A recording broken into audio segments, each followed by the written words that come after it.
ರಾಘವೇಂದ್ರ ಸರ್ಕಾರಿ ಶಾಲೆಯಲ್ಲಿ ಎನ್ಡಿಎ ಅಭ್ಯರ್ಥಿ ಡಾಕ್ಟರ್ ಕೆ ಸುಧಾಕರ್ ಮತದಾನ ಮಾಡಿದರು.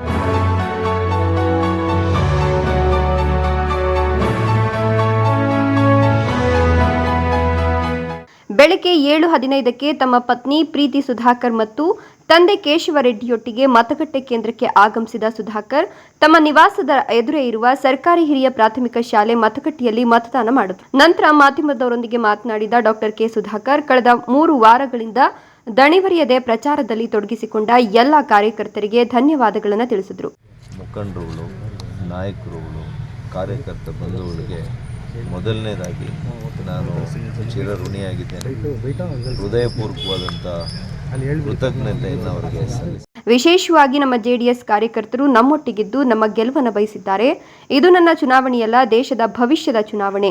ಮೋದಿ ಮತ್ತೊಮ್ಮೆ ಪ್ರಧಾನಿ ಮಾಡಲು ಎಲ್ಲರೂ ಕೈ ಜೋಡಿಸಬೇಕು. ಕ್ಷೇತ್ರದ ಅಭಿವೃದ್ಧಿಗಾಗಿ ಮತ ಹಾಕಬೇಕು.